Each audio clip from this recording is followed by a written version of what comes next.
karpet.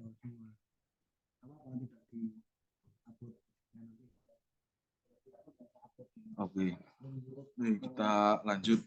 Tadi plumbing untuk mencapai kondisi higienis dan kenyamanan yang diinginkan.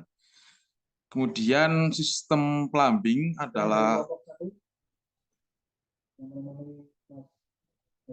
nggak ada, Pak.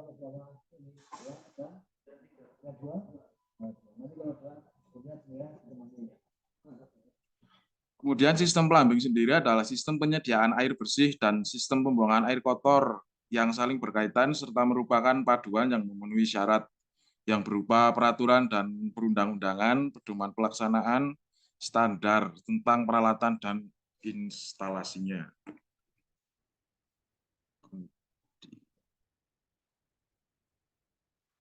Kemudian ini untuk tabel standar kualitas air minum di Indonesia, ada jenis parameter satuan kadar maksimum yang diperbolehkan. Kemudian untuk jenis-jenisnya bisa kita simak bersama-sama. Kurang lebih seperti itu. Di Indonesia telah diterbitkan Pedoman Plumbing Indonesia edisi tahun 1997. Usaha ini dimaksud untuk mengantisipasikan terjadinya kesulitan atau bahkan kegagalan yang terjadi dalam sistem plumbing. Suatu survei yang dilakukan terhadap 200 kasus instalasi plumbing di Jepang pada tahun 1978 oleh Nur Bambang Noimura 1991 menunjukkan bahwa kegagalan sistem plumbing dapat terjadi dengan gambaran sebagai berikut. Yang pertama yaitu 37% disebabkan karena kurang cermatnya perancangan. Kemudian 34% disebabkan oleh kurang baiknya pemasangan serta 29% disebabkan oleh getaran dan kebisingan yang berasal dari mesin dan sistem pipa. Sebagian besar kegagalan tersebut yang terjadi pada waktu pelaksanaan. Kemudian beberapa kegagalan sistem plumbing dapat kita kategorikan sebagai berikut. Yang pertama, kegagalan tekanan pompa. Beberapa kasus ditemukan beberapa tekanan pompa yang tidak mencukupi. Kemudian ada kegagalan pembuangan gas pada pemanas air. Untuk proses pembakaran gas dalam pemanas air diperlukan oksigen dalam jumlah yang mencukupi. Pipa tegak air hujan, pipa pembuangan air hujan seharusnya tidak digunakan untuk yang lain selain air hujan. Kemudian ini ada beberapa rumusan masalah, kita langsung ke pembahasannya saja. Tujuan dari makalah sistem plumbing adalah untuk memberikan pemahaman terhadap pentingnya untuk peduli terhadap sistem plumbing agar tidak terjadi kesalahan dalam pembangunan gedung. Untuk menemukan langkah-langkah dalam perancangan sistem plumbing dalam gedung secara baik, terperinci, dan terkalkulasi. Untuk meningkatkan kesadaran individu terhadap pengelolaan limbah yang ramah lingkungan dan berawal dari pembuangan gedung baik rumahan maupun industri. Kemudian kita masuk ke pembahasan.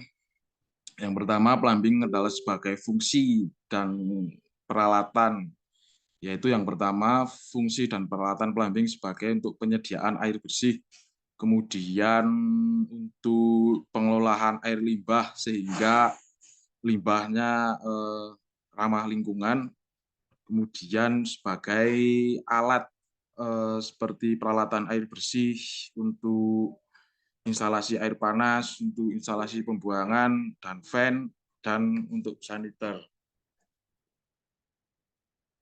Kemudian fungsi plumbing sebagai alat secara umum yaitu bisa untuk pemadam kebakaran, bisa untuk septic tank, bisa untuk instalasi gas, bisa untuk dapur, laundry, untuk sampah, kemudian penyediaan air minum, dan peralatan yang lainnya. Kemudian model dan sketsa plumbing adalah diagram sistem plumbing yang digunakan untuk membantu perencanaan dan tata letak komponen-komponen sistem plumbing. Yang pertama, sistem tangki atap. Pada sistem ini, air ditampung lebih dahulu dalam tangki bawah. atau dipasang pada lantai terendah bangunan atau di bawah muka tanah, kemudian dipompakan ke suatu tangki atas yang biasanya dipasang di atas atap atau di atas lantai tertinggi bangunan. Dari tangki ini air didistribusikan ke seluruh bangunan. Sistem tangki atap digunakan pertimbangan sebagai berikut.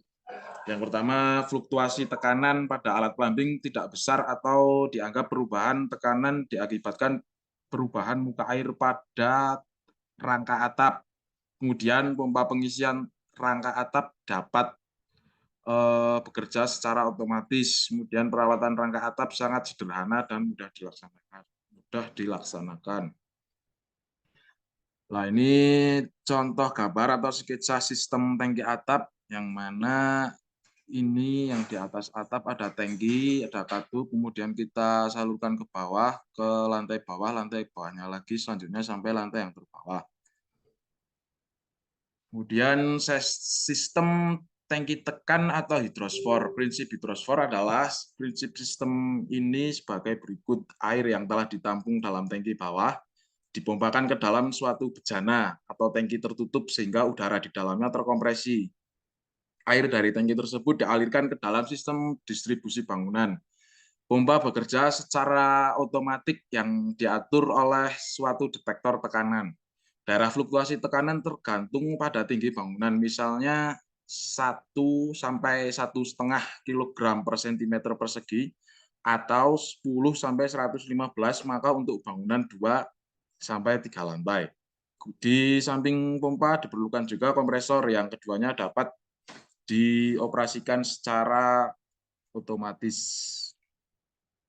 Kelebihan tangki tekan atau hidrosfor ini adalah lebih estetik dibanding dengan sistem rangka atap. Kemudian perawatan lebih mudah karena dapat dipusatkan pada ruang mesin bersama pompa kompresornya. Kemudian investasi awal lebih murah dibandingkan dengan rangka atap. Kelemahan tangki tekan atau hidrosfor. Sistem tangki tekan hanya sebagai pengatur otomatis pompa penyediaan air saja dan bukan sebagai sistem penyimpanan air seperti tangki atas. Volume air yang efektif tersimpan di dalam tangki tekan sedikit, maka pompa akan sering bekerja.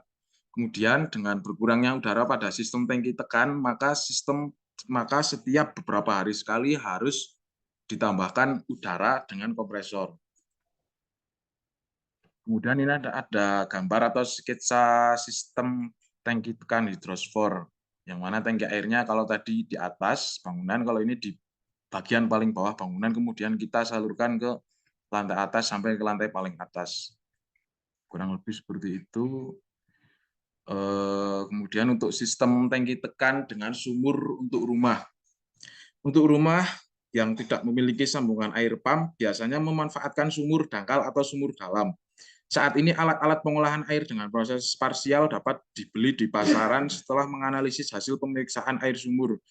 Alat ini misalnya untuk menyaring atau menurunkan kadar besi atau untuk menghilangkan bau yang dapat dipasang secara individual atau terpadu atau satu kesatuan dalam sistem. Ini ada gambar sistem tangki tekan dengan sumur untuk rumah, kurang lebih gambar dan instalasinya untuk bangunan seperti ini.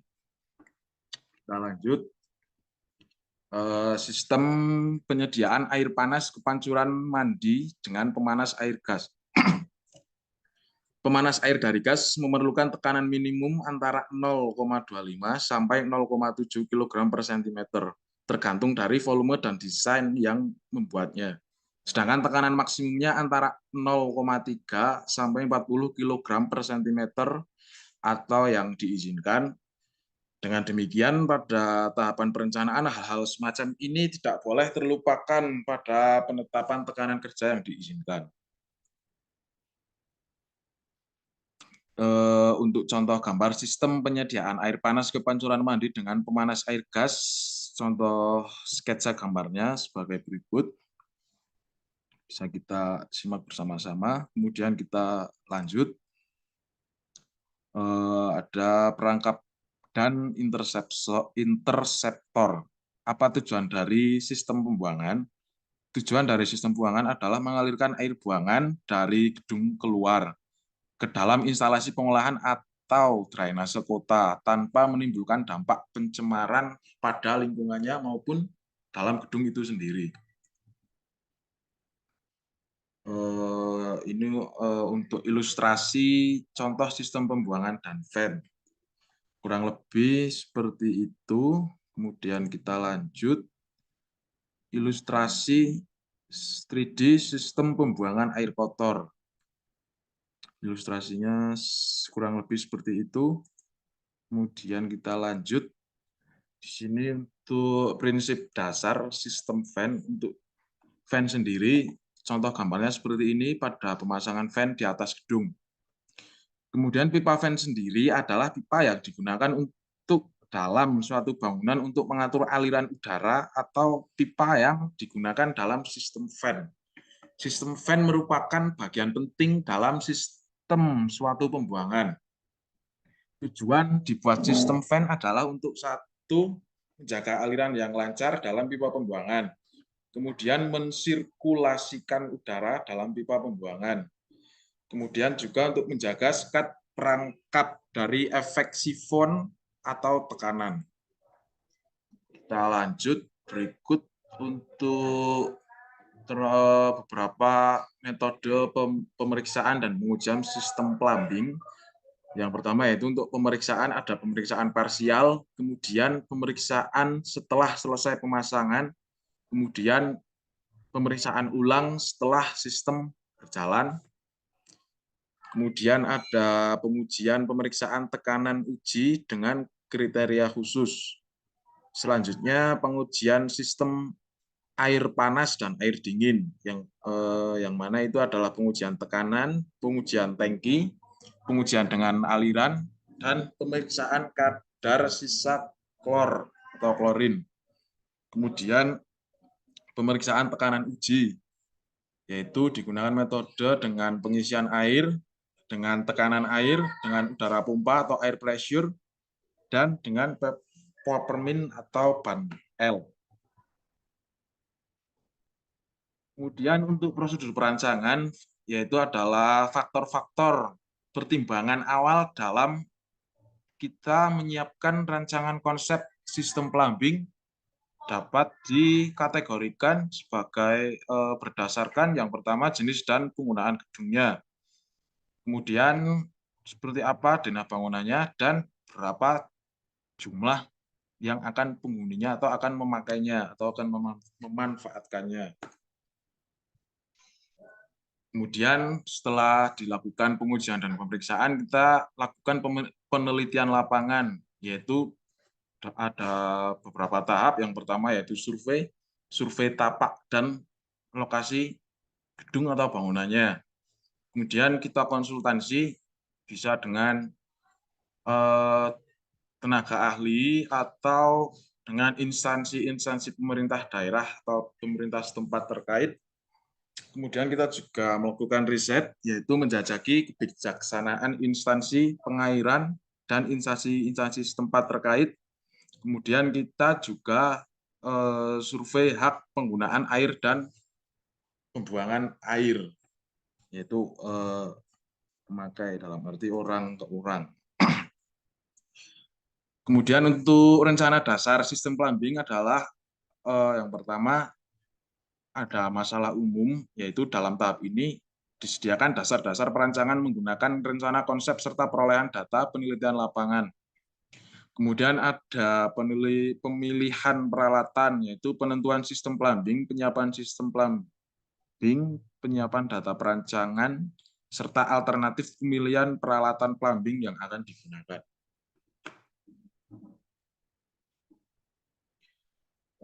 Kemudian ada dalam merencanakan sistem plumbing itu sendiri ada perhitungan penyediaan air bersih, yaitu suatu bangunan khususnya gedung dalam proses berjalannya tentu saja kita juga harus mempertimbangkan rencana kebutuhan air bersih. Hal ini membutuhkan perhitungan baik dalam debit kebutuhan air bersih dan desain atau jalur perpipaan yang menjadi satu rangkaian sistem plumbing dalam gedung. ada beberapa tahapan dalam menentukan desain perpipaan itu sendiri. Digunakan metode perhitungan khusus sebagai berikut. Yang pertama adalah formula yang mana QH sama dengan QD per QT, yang QH itu adalah pemakaian air rata-rata kubik per jam, kemudian QD adalah pemakaian air rata-rata sehat meter kubik, dan T adalah jangka waktu pemakaian. Yang kedua ada volume reservoir bawah. Perhitungan volume reservoir bawah ditentukan yaitu 50 sampai 100%. Kemudian ada perhitungan volume reservoir atas yaitu VE sama dengan QP dikurangi Q maksimal dikali TP kurangi QPN dan dikali TPN. Yang mana VE itu adalah volume reservoir atas dalam satuan liter, kemudian QP adalah kebutuhan puncak liter per menit, Qmax adalah kebutuhan jam puncak liter per menit, QPN adalah kapasitas pompa pengisi liter per menit, TP adalah jangka waktu kebutuhan puncak dalam satuan menit, kemudian TPN adalah jangka waktu kerja pompa pengisi, satuannya adalah pengisi. Kemudian ada juga untuk selain air bersih juga untuk kebutuhan pemadam kebakaran, yang mana setelah dari perhitungan tadi ada volume total yaitu volume reservoir bawah sesuai dengan rumus perhitungan yang tadi, dan kita tambahkan dengan volume air pemadam kebakaran.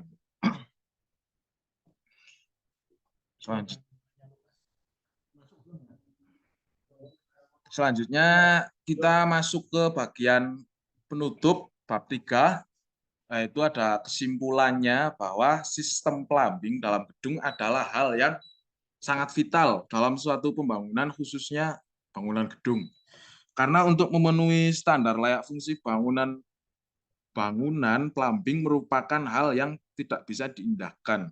Tanpa sistem plumbing yang baik, bangunan gedung tidak memenuhi standar layak fungsi, dan sistem plumbing yang baik, akurat dan presisi diperlukan riset dan observasi baik dari spek tertentu ataupun dari faktor-faktor kondisi di lapangan, dan juga untuk itu diperlukan kalkulasi dan perhitungan yang mantap.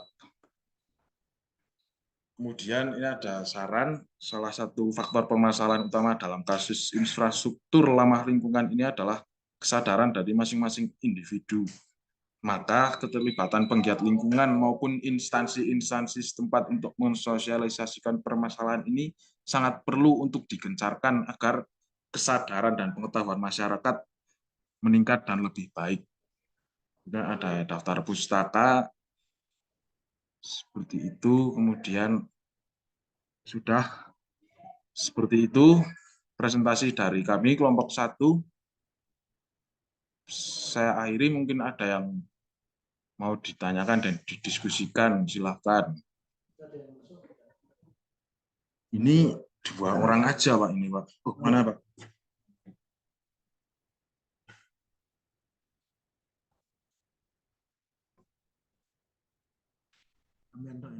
Iya, Pak. Ini, Pak. Saya aja ini yang masuk. Saya sendiri. Lagi sibuk, Pak.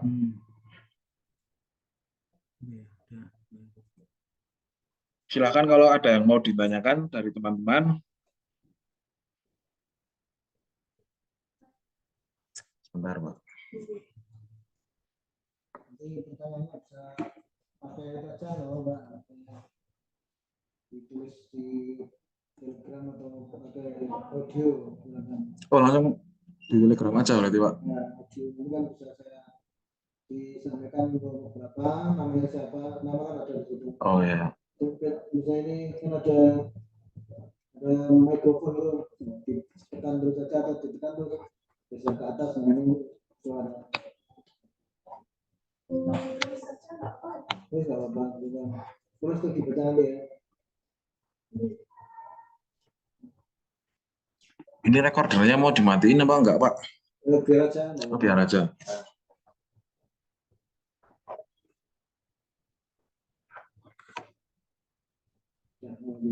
Ya, Pak. Lopet, Pak. Ya, silakan di Kalau mau langsung bicara bisa nih. Beda. Kemarin nama saya Sabrina Safira dari kelompok 4. Tanya ya Mas, masalah apa yang sering dijumpai di lapangan terkait dengan pemasangan plumbing dan bagaimana cara mengatasinya? Sebentar, Pak. Jadi tinggal cara-cara terekam gimana, Mbak? Boleh ditulis, Mbak. Masalah. Mohon maaf, pertanyaannya boleh diulangi. Masalah apa yang sering dijumpai Ya. dalam pemasangan plumbing di lapangan?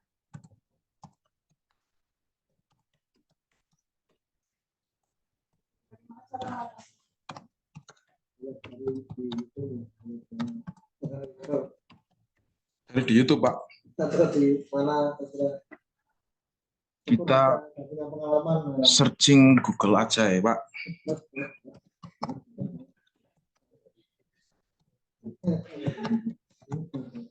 Biar infonya lebih A1 dan lebih presisi, teman-teman. Ini ada beberapa contoh kasus ya, Mbak. Kita bahas bersama-sama aja. Yang pertama itu ada pipa air tersumbat, Pak. Biasanya hal ini itu terjadi pada saat sedang mencuci piring atau air terus yang lainnya. Seperti itu, misalnya karena banyak tumpukan makanan, kemudian menjadi kerak itu, terus pipanya menyumbat, dan untuk mengatasinya itu biasanya bisa kita larutkan seperti campuran-campuran atau bahan kimia itu, soda api atau semacamnya, atau bisa kita juga ngurut pipanya kemudian kita bersihkan, Mbak. Yang kedua itu ada kebocoran pipa, Mbak. Ya, kalau dalam pemasangannya itu bisa misal kita lalai dalam menggunakan alatnya, kemudian pipanya terkena alat sehingga bocor, pecah ataupun semacamnya, yaitu solusinya ya itu karena itu human error ya kita harus hati-hati dalam pengerjaannya, Mbak. Seperti itu. Kemudian juga ini ada toilet mampet, pipa bocor dan semacamnya, Mbak. Bagaimana, Mbak? Apakah sudah puas? Atau perlu kita cari kasus yang lain?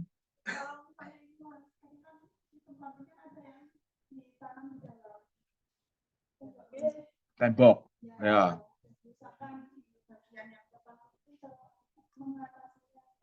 Yang pertama kita urutkan dulu, Mbak. Terus kita identifikasi dulu itu permasalahannya itu di mana. Kalau sudah ketemu, kalau memang yang tertanam di dalam tembok ya nggak ada cara lain selain membongkar temboknya itu, Mbak. Nggak ada cara lain.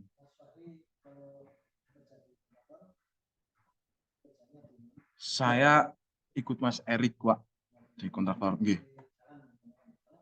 Kebanyakan jalan. Enggak, ya saya itu kadang-kadang saya bantu Mas Erik, Pak, ukur-ukur gitu. Kebanyakan jalan itu, Pak, apa pokir-pokir itu, Pak.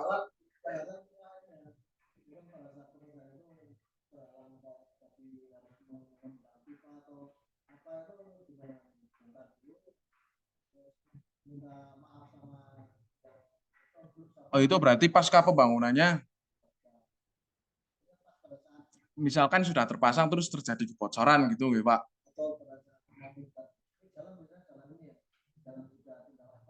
Ya, pokir itu, Pak, ya. Kalau gedung kebetulan kurang, ya, Pak. Hanya sedikit. Iya, biasanya kan gejalanya atau tanda-tandanya kan rembes itu, ya, Pak. Temboknya itu, dindingnya, berarti kan sudah dipastikan di situ ya kita bongkar, Pak, kita ganti.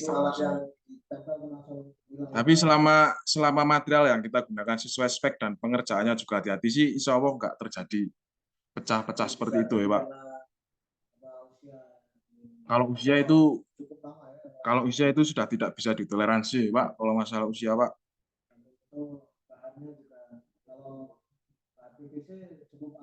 Kalau PVC awet, Pak. Awet. Iya. Nah, kalau itu bisa. Cuman kasus seperti itu jarang sekali terjadi kalau untuk di desa, ya, Pak. Ya mungkin ada, ya, Pak. Ya, terus merusak sistem plumbingnya. Bagaimana saudara-saudara? Sudah cukup? Nanti kalau yang lainnya itu boleh disampaikan saja ke Mas Nanda Fikri, atau langsung di share di tele. Tapi jawabannya Mas ya. Siap. Tadi jawabannya Anda rasa belum kurang, nanti bisa di PowerPoint susulan bisa di. Iya, nanti jawabannya tertulisnya berarti ya, Pak. Ya. Berarti itu nanti juga jawabannya kita kumpulkan juga. Tadi ada PowerPoint di. Sudah. Oh, kirim lagi saja. Kirim kayaknya terus penimpa yang sebelumnya ya. Kurang tahu, Pak, saya, Pak. Bisa atau tidak? Sepertinya bisa ya. Kirim 2 file, Kalau bisa Mas. Ini apa di Buat baru lagi, form baru. Oh ya. Oh ya, ya, siap. Di kolom komentar itu ya, Pak. Boleh. Silakan, ada yang perlu kita diskusikan lagi?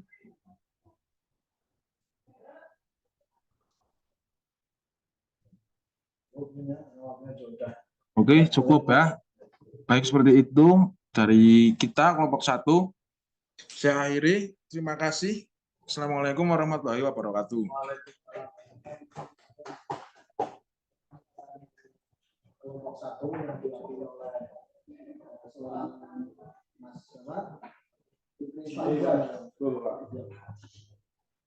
mendapatkan gambaran itu tadi sebenarnya bisa menjelaskan lebih ketika ada gambar itu ya, gambar 3 dimensinya itu. Nah, satu persatu dari mulai pompa, kemudian pipanya diameter berapa, terus ada alat apa saja, dan itu mungkin bisa menjadi pertanyaan dari teman-teman semua. Karena kalau belum pernah praktek, berarti ketika akan membangun instalasi itu masih harus berpikir saya harus beli apa itu. Alatnya kan ada keran, ada stokran, ada itu namanya valve. Jadi kalau stokran itu bukanya muter beberapa kali, tapi kalau valve sekali aja. Sekali. Nah, itu biasanya untuk instalasi yang besar itu menggunakan keran. Ya, keran. Nah, instalasi dari sumber mata air keran muternya beberapa kali. Tapi kalau yang untuk rumah tangga lebih cepat pakai yang valve yang kudu dicek itu kan sekali putar. Itu dia efektif, tetapi lebih cepat rusak karena dia gerakannya banyak. Kalau yang valve kerusakannya itu kemungkinan patah ininya, gagangnya, atau terjadi karat sehingga tidak bisa berputar di bola di dalamnya. Bola tapi berlubang gitu. Jadi kalau diputar mati, yang dapat itu yang tidak lubang, kalau buka yang dapat berlubang. Itu alat-alatnya. Ada juga alat-alat penyambungan itu, karena saya juga dulu pernah belajar seperti itu di instalasi pipa. Itu ada misalnya pipa di posisi yang sulit. Nah, jadi dia tidak bisa diputar pipanya. Makanya harus ada alat namanya itu apa yang bisa masuk terus diputar pinggirnya pipa saja. Tidak lama sekali. Jadi ada beberapa alat yang itu harus dirancang ketika kita akan membuat instalasi. Misalnya, tolong dibuatkan instalasi di pabrik untuk air, aliran air ya. Terus kita harus berpikir tadi disampaikan berapa lama, berapa meter panjangnya, apakah itu perlu bantuan pompa. Jadi itu karena merupakan bagian dari teknik lingkungan. Nah, kali Anda nanti dapat job untuk itu ya, silakan dipelajari lebih lanjut. Baik, terima kasih untuk kelompok 1 sudah menjalankan tugasnya dengan baik dan sudah bekerja sama dengan teman-temannya. Itu yang saya harapkan tentu jadi bervariasi. Tadi mungkin sumbernya tidak hanya dari buku itu ya, rekayasa lingkungan ya, malah banyak dari luar, dari praktikum-praktikum di lapangannya, dari dari hal-hal yang baik gitu, atau dari best practice, namanya best practice. Oh, ini masih merekam harusnya dia. Zoom. Baik, sekarang kita lanjutkan untuk kelompok berikutnya, yaitu kelompok 2. Ada yang mau pilih di sini kelompok 2? Berapa orang? Kelompok 2 berapa orang yang hadir? Itu toh? Oh ya. Yang lainnya kelompok 3 dan 4 ya. Wah, besok gantian itu. Kelompok 3 dan 4 tidak masuk. Ya, mudah-mudahan ada, kalau tidak ada halangan dan sebaiknya datang ya, Mbak. Biar nanti beda sih absensi kalau harus hadir tapi offline sama online. Oke, kita lanjutkan lagi yang kelompok berikutnya, yaitu kelompok 2. Ini waktunya sih sebentar, nanti bisa di ini ya Pak, dipersingkat ya. Tinggal sebentar. Udah kirim di sini belum Pak, kelompok 2? Yang mana? Ini PPT-nya mana? Ini ya, cendana. Ini bebas. Ini urusan. Berarti ini Mbak Cendana ya. PPTX saja. Kelompok 2.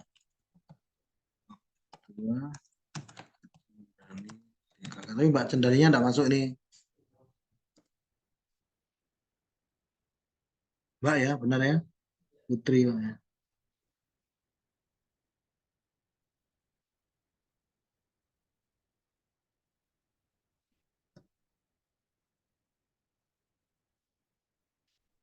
Ya, ini jumlahnya ada berapa ini?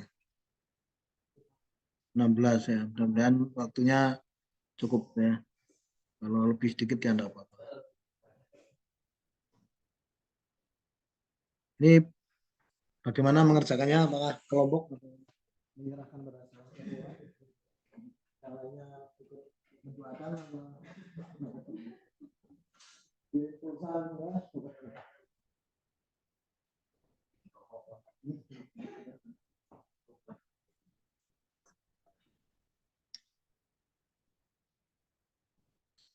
Oke, baik, langsung saja.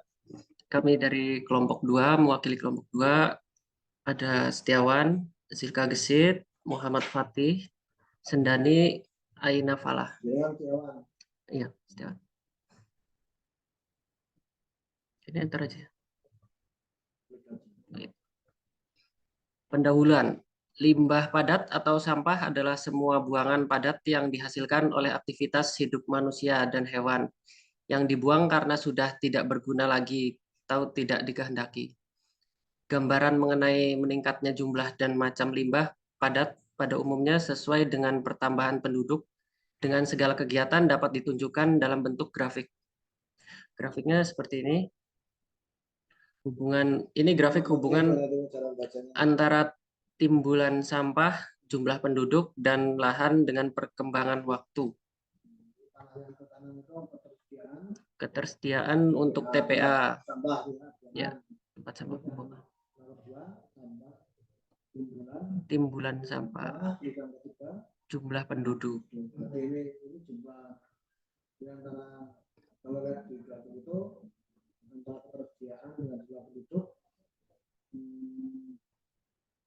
Lebih tinggi jumlah penduduk daripada timbulan sampah.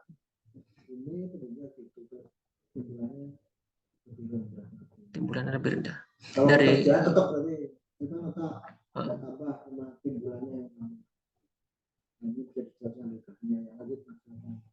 Dari grafik tersebut terlihat dengan jelas bahwa dengan perkembangan waktu yang senantiasa diiringi dengan pertambahan penduduk, maka otomatis jumlah timbulan sampah semakin meningkat, sementara lahan yang ada tetap. Lahan yang tersedia akan terus berkurang akibat penggunaan yang lain, misalnya untuk perumahan, fasilitas umum, dan lain-lain. Pengelolaan limbah padat atau sampah dilakukan untuk membuat lingkungan yang sehat bagi masyarakat. Ancaman kesehatan dapat timbul disebabkan oleh digunakannya timbunan sampah sebagai tempat berkembang biaknya alat lalat dan tikus, serta akhirnya menularkan penyakit pada manusia. Di samping itu, timbunan sampah secara estetika menampilkan pemandangan yang tidak menyenangkan selain bau yang tidak sedap akibat dekomposisi. Contoh penerapan penenangan limbah padat yang banyak dilakukan terutama untuk jenis sampah yang banyak mengandung bahan organik adalah kompos. Yang dimaksud dengan kompos adalah hasil akhir dekomposisi atau pembusukan sampah menjadi bahan yang dapat langsung diserap oleh tumbuhan, zat organik dan anorganik.